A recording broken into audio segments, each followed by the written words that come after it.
1. Here's the way to feel better, and the best way to look good too. Come and get in shape with us. It's the best thing that you can do. Health and fitness for our generation. Boomers Executive Fitness. It's time for It's Your Health on Good News 93.1. It's Your Health is presented by Boomers Executive Fitness and Physicians Quality Care on Pleasant Plains Extended in Jackson with your host, Dr. Peter Gardner and Dr. Clifford Gerard. And now, It's Your Health. Health and fitness for our generation. Boomers Executive Fitness. Good morning. Another Tuesday morning. The name of the show is It's Your Health. My name is Dr. Peter Gardner. I'm a staff physician, family practitioner by training, and medical director of Physicians Quality Care, who sponsors this show. Once again, the name of the show is It's Your Health, and it's a general call-in show, 30 minutes, where you can call in, ask any question you want. I'll do my best to answer it. I usually have Dr. Clifford Gerard and his loyal posse with him, but they are not here today. Dr. Gerard is a walking horse enthusiast. Yes. And actually owns a couple award-winning horses, I guess, for lack of a better way to put it. I believe he has one world champion in one category. There's several categories. Right. He educates or attempts to educate me on this, but and you act like you're interested. I listen as well as I can. It's a little complex, but he's in Middle Tennessee in the Shelbyville area, and that's where the elite in that business go. Yeah, the walking horse celebration. Yes, yes. He enjoys it. Once again, the call numbers are 663-2939, 663-2939. Just give me a call. And like I said, I'll do my best to answer it. We're seeing a lot of different stuff in the clinic today. Once again, we're sponsored by Physicians Quality Care, 7 a.m. to 11 p.m. every day. Right. Plain and simple. 7 a.m. We're only closed 8 hours a day. We have 2 facilities now, okay? You know our original one in the columns, and then, of course, Milan, which is taking off like gangbusters. We're very pleased and very blessed. It's on 40, it's actually 15463 South 1st Street, okay? It's on 45 to me, right between the Lowe's and the Walmart. Right. That's how I know where it is. That address means nothing. You can't miss it, yeah. It's as soon as you get into Milan, literally, as soon as you see the sign, you go 100 yards, look to your left, it's right there. You can't miss it. Absolutely. So we're very pleased, and we've been very well accepted into the community.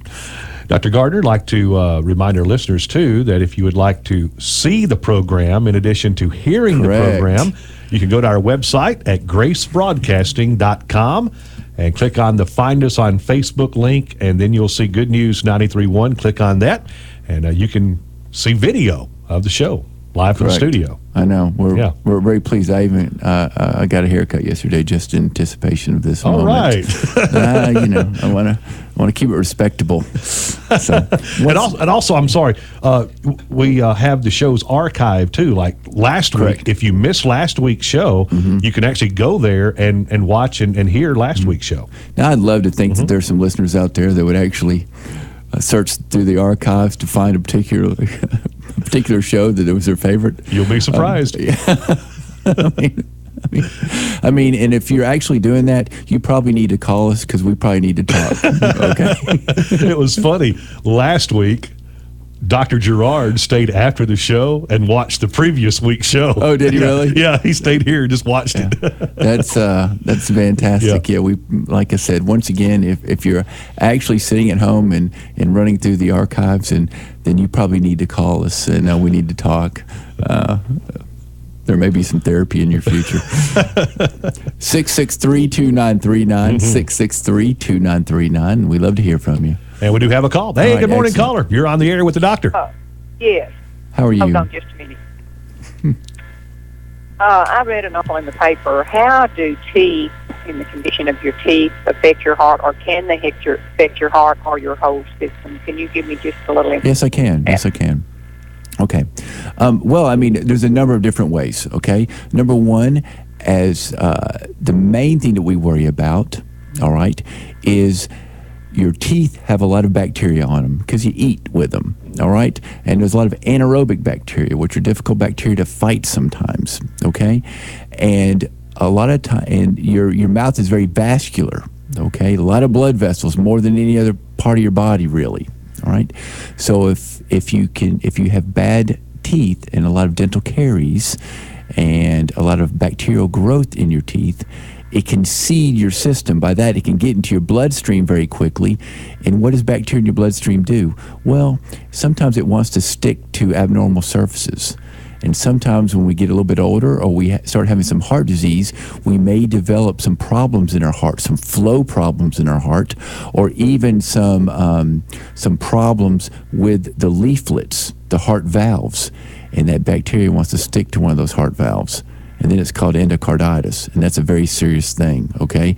That's why a lot of people with heart murmurs or other heart problems take antibiotics prior to having a dental procedure performed, because when that dentist goes in there and starts drilling on those teeth, he can introduce some of that bacteria into your system, and man, it wants to go straight to your heart. That is why having poor dental condition can lead to some serious heart problems. Now, it's not always. People have been walking around with poor teeth for ages and have not had heart problems, but it is a risk. Also, as a general just health parameter, people who generally, this is a gross generalization, but in large part is true, is that if you do not take very good care of your teeth, you're probably not taking care of some other parts of your life, okay? You're probably not watching blood pressure. You're probably not watching diet. You're certainly probably not exercising. I rarely find somebody who's running 30 miles a week who never goes to a dentist and has poor teeth. Right. That doesn't usually jive. So that's why, listener. Okay. Okay? What would be a symptom? Could your teeth cause high fevers and... Absolutely.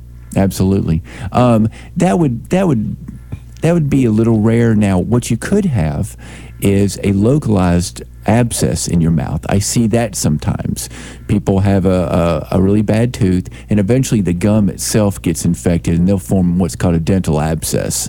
And they can come into an office such as ours, and I can put them on the appropriate antibiotics or even drain it to a certain extent. The bad thing about your teeth is that they're very vascular, and therefore infection can spread. The good thing about your teeth, though, and the gums, is once again they're very vascular, so antibiotics and stuff get to them very quickly. So you actually do pretty well. You do pretty well on medicines. Okay. All right. Thank you. You are very welcome. All right. No, that's a good call, because a lot of people want to know why they take antibiotics prior to procedures and those kind of things. A lot of people will go, a young female will be told, particularly after a pregnancy, she has mitral valve prolapse. Okay, and that's where the mitral valve in her heart is kind of going backwards a little bit, and it's leaking a little bit of blood. In other words, it's just not operating quickly. It's not in the right rhythmic flow. So it's a setup for bacteria to want to stick to it, because it's just kind of flopping in the wind, for lack of a better way to put it. I got you. And so what the dentist wants to do is make sure that when he puts a drill right on the, and there's some gummy areas on his teeth that are maybe filled with bacteria, that he doesn't once again just introduce that right into the gums, right into a blood vessel, right, and have it seed that. So he puts them on penicillin right before. It's not any big deal. And if we were putting people on horrible medicines, we probably would be a little bit more reserved in doing that. But it's generally just penicillin is all we have to do, and it's only for a couple of days. Everybody is happy, and it avoids something that can be extremely problematic, because a heart valve problem is a big problem. So take the $5 worth of penicillin and just do it. So I guess, a heart valve problem, about the only way to treat that, I guess, is to go in there and here's what you have to, right? Well, what happens a lot of times, if they're young and the valve is viable, is salvageable, you'll go on IV antibiotics. Put it this way, you'll be in the hospital for a while. Okay. For a long while. and getting a lot of tests that you don't like. Right. All right. And that's if it goes well. If it doesn't go well, then you get carted up to Vanderbilt, and somebody thinks about replacing that valve. Right. And obviously, you can imagine that is not a minor procedure. No, absolutely not. So it's a big deal. I've always heard that minor surgery is just on everybody else. Correct. Correct. Well, I mean, an example is I have a good friend, and she had an artificial valve placed as a teenager, and it's lasted about 20 years longer than it should have.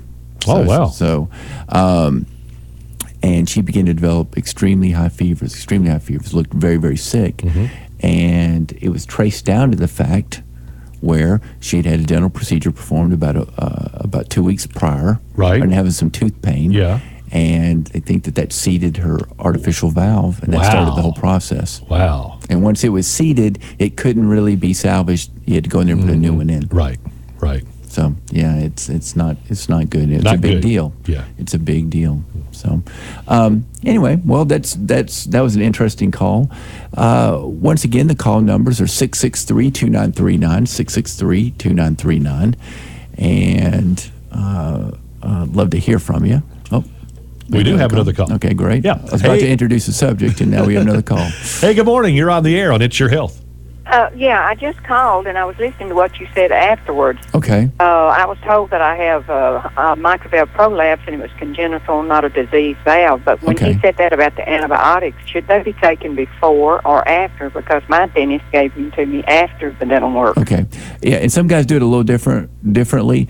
I have to look at the latest data on that. Usually what you'll do is you'll start it a day of. Okay, day of. But if you started within a day of seeing the dentist, I think you're perfectly fine. Usually, the old rule was we'd start it. They'd have you take it the day before you even went to the dentist, and just start it that way. But once again, the large majority of dentists at this point are just starting it the day of or day after, and that's fine. Okay, well, that's what he did. Yeah. So I just was. No, you're in great shape. Your dentist is taking good care of you. Thanks. All right, excellent. All right, good call. Yeah, I was once again looking at the same data because, the weather being nice and the transition into fall, a lot of people are getting back into exercise. In the middle of July and August, it almost gets too hot and they just don't want to do it. Right. But, and it's the latest report by the U.S. News and World Report on the 10 most obese states, because that's always interesting to me because it does change. It does change. Tennessee continues to drop. Good. We're getting more and more fit. Well, it's because of the show. You think so? Yes, sir. That's right. You're educating the people. I'd like to think West Tennessee is the strong point of the state, but that's right. I'm feeling it may not be, but I could be wrong there. I could be wrong, but we'll see if you can pick some of them off the top of your head. Okay. What would be number 10? Now that's hard to. Yeah. Can I tell you who's number one? Sure. And I've not seen the report. Go ahead. Mississippi. Bingo. Thank you. Way to nail it. Yeah, 33% obesity rate. Really? Which, when we say obesity rate, what does that mean? What they are doing is they're referring to body mass index acceptable tables, okay, which is basically your height in meters. Is your weight in kilograms divided by your height in meters squared. And it's a value that's been around for quite some time, and we can quantify through this ratio, what your weight theoretically optimally should be. And you'll hear BMI values. Normal values are BMIs of 18.5 to 25. Anything over 25 is considered, 25 to 30 is considered overweight. Okay. And let me tell you, that's not hard to do. I mean, no, you're right. The perfect human being was used in these tables. Okay, I mean, it is amazing. All right, you'll go, oh, that person's way too thin. They need to gain some weight. They'll have a BMI of 30. I mean, it's wow. It's really amazing. 30 to 35 would be mild obesity. 35 to 40 would be moderate, and over 40 would be severe. Now, why does that matter? It matters because a lot of insurance companies are using these. Okay. Number one, to denote risk, okay? And obviously that translates into usually increased premiums, okay? They also use them to qualify for certain procedures.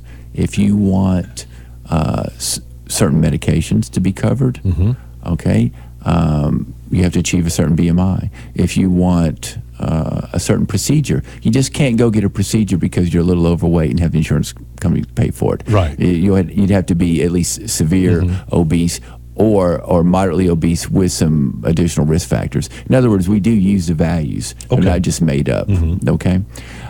So when I say 33% obesity, what they mean is 33% of the population is at least a BMI of 30 or over. Okay. Right. Which is, fairly significant. Do you know what number 2 was? Number 2, probably, I'm going to say Alabama. Man, you are on fire. Thank you. Gosh. I promise I have not seen the report. Wow, I'm just going off the top of my head, but this is incredible. Well, I mean, it's right next to Mississippi, I mean, What, you think some of the food spills over there? well, I mean, it doesn't stop at the state line. You know what I mean? I mean, that's the whole region through there. I got you. I wouldn't be surprised if Georgia was at number 3. Well, no, the third state is also a state with the highest rate of adult diabetes. Southern state? Close. Close. Kentucky. Kentucky is interesting. Kentucky is number 7, I believe, and Kentucky has the additional caveat of being the least active state. Really? Yeah, I don't know how they quantify that, but apparently people in Kentucky don't like to get up and move. I guess they have horses to do it for them. I guess so. I don't know. I don't know how they quantify least active, but that was it. But I guess, I mean, some state has to have that distinction. Yeah. All right. Yeah. We do have a phone call. All right, excellent. Hey, good morning. You're on the air with Dr. Peter Gardner. Yes, I was wondering about on my health. I have a problem with my teeth. So is there certain foods that I can eat that will build up, lightening them? I'm sorry, you have Are there certain foods that I eat? You have a problem with your what? I'm sorry? Like if I eat a lot of sugar or ice cream or donuts, it gets in my mouth and be sticky, and I wonder if that's what builds up them to get right. Okay, so you have some dental problems, and you want to know what your diet should be. Is that correct? Well, I want to know what foods or what diet would affect it. Okay. Do you have a tooth sensitivity at all, dear? I mean, do your teeth hurt when you eat certain foods? Well, yeah, because I got some lightness in the back of them, and sometimes when it hits that. Okay.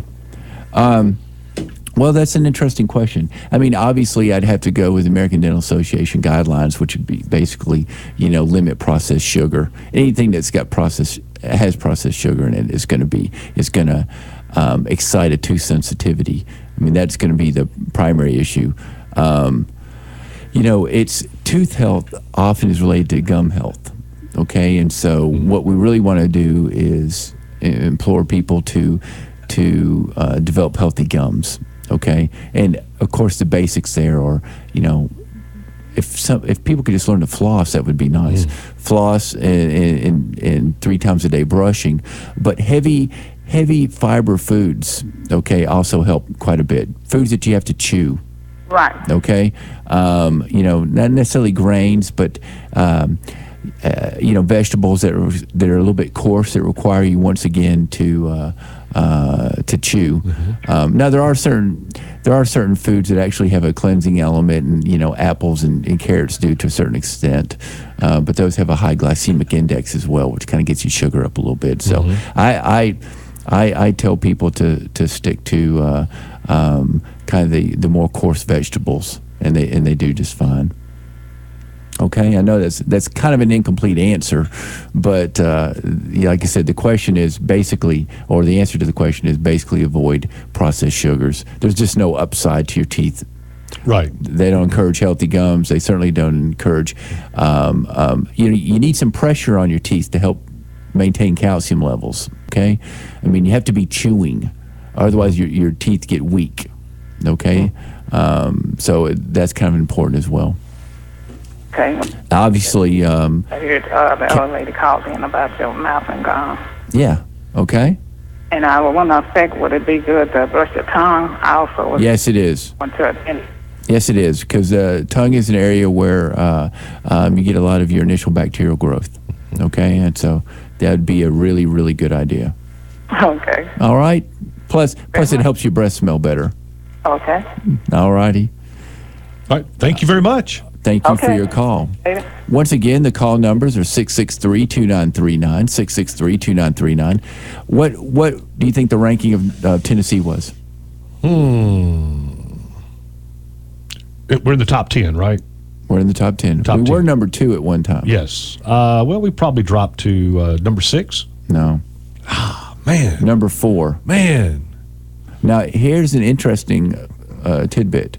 It says, while it is well documented that Tennessee is becoming healthier. Yay. Okay. Their stats still aren't great.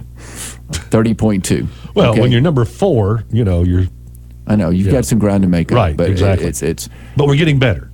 the state that has the highest rate of adult onset diabetes and is number 3 in the obesity rate is West Virginia. Really? Yes. Does that surprise you?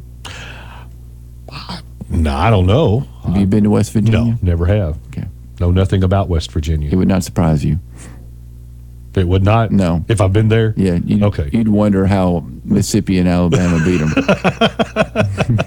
that's my thought on it. Okay. Now, if we have some listeners from West Virginia, I apologize. It's a beautiful state.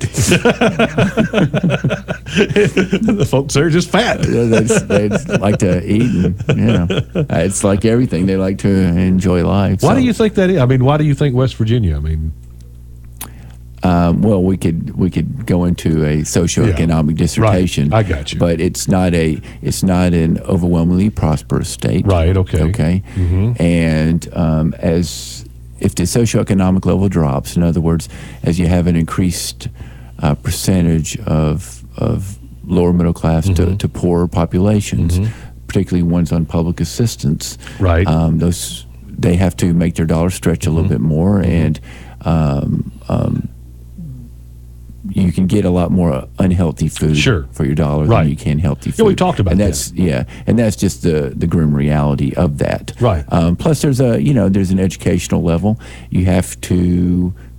There takes a certain level of motivation. You have to educate yourself on eating, and a lot of people just don't do that. Exactly. So. We've talked about that before. I mean, it's a lot cheaper to eat unhealthy. Correct. I mean, a lot cheaper. I mean, you can get a McDouble for $1. Yeah. And it's problematic. I mean, it's systemic. If your whole family really didn't give much concern to health and fitness, it's really hard for you to make that change. Sure. I mean, it's easy for somebody like me to say, "Hey, you need to do this," but the reality is that they've been trained from an early age. Sure. As far as what's acceptable and what is not. So you have to really introduce these concepts over time. Okay. And people do change. They are changing. We're losing the ground in certain states, and we're gaining it in others. I mean, there'll always be certain areas, and the Southeast is one of them, where culturally we like our foods a certain way. We like them fried. We like them fried. We like it fried. We like them battered and fried. We like them greased up. That's right. And they're good.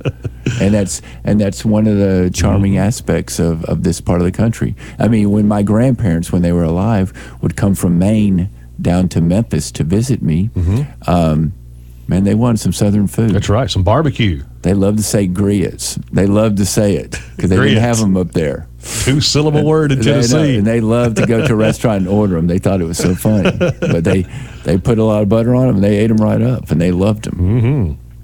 So it is what it is. Yep. Yeah. And it's not going to change. That part is not going to change. No. I mean, it's. I guess what you could hope for is more work on the exercise front and more in moderation. Right. I don't think people necessarily have to. No one wants to eat just crackers and celery sticks their entire life. I mean, there's no joy to life in that respect.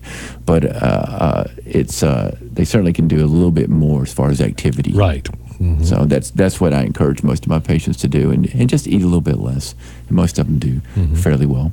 Once again, if you want to squeeze in a call here, we're kind of running out of time. 663-2939, 663-2939. We can kind of go from there. Okay. Yeah, so you're doing okay? I'm doing great. How's your weight doing? Well, it's doing. Yeah? Yeah. Are you heavier than you were 5 years ago? Probably not. Probably not. No, I'm probably about 15 pounds lighter than I was, five or 6 years ago. Now, I did get up, kind of really high at one point. Then I lost like 48 pounds, and after that, I kind of gained it. And that's been about 6-7 years ago, and then I gained it back, but then I've lost some since then. Not enough. Okay. All right. We do have another caller. Hey, good morning, caller. You're on the air with Dr. Peter Gardner. Good morning. Hey, good morning, dear. I heard you talking about weight. Okay. Yeah, thank you for bailing me out here, okay? I'm telling you, I have a problem with weight. I cannot seem to lose it for any reason. I have cut back. I don't get a whole lot of exercise, but I do get some. But the scales have said the same thing for a year now, no matter what I do. Okay. Well, and it just seems to keep building up. Of course, I'm on metformin. Okay. And it seems to keep building up around the upper belly area. Yeah, your abdomen, correct. So you got any solutions for me? Well, I mean, it's a great question. It's a kind question. I guess all that. What did you have for supper last night? What did I eat for? And that's another problem. I ate a hamburger. But it was right around 7:00. Time I got to eat it. All right. See, I could answer that question. No, I'm just playing with you. We'll let our dietitian and expert, Brad McCoy, answer that. Well, I mean, now during the day and everything, I eat, I try to eat good stuff. I know. Like, maybe some apple slices, carrot, stuff like that. I don't eat a whole lot. But unless it's just that little supper meal that's killing me. Well, let me just tell you this real quickly, okay? Because obviously we could talk for days about this. Yeah. The bottom line is most people it's calories in versus calories burned. We'd love to make it more complicated than that, but it doesn't have to be. And the bottom line is people take in more calories than they think they do. They always forget exactly how many calories are in something. And let me just tell you, everything's deceiving as well. I mean, I get deceived. I ate some fish the other day that I thought was very low cal, and they actually had a calorie count on the back of the menu, and I was surprised to see that I might as well have just eaten a Big Mac. Oh yeah. Wow. Well, I mean, after it's after it's treated and fruit up, with all the the butter and the oils and everything, it was they had turned it into a double Whopper. Right, exactly. Well, and that's why you have to be educated consumer.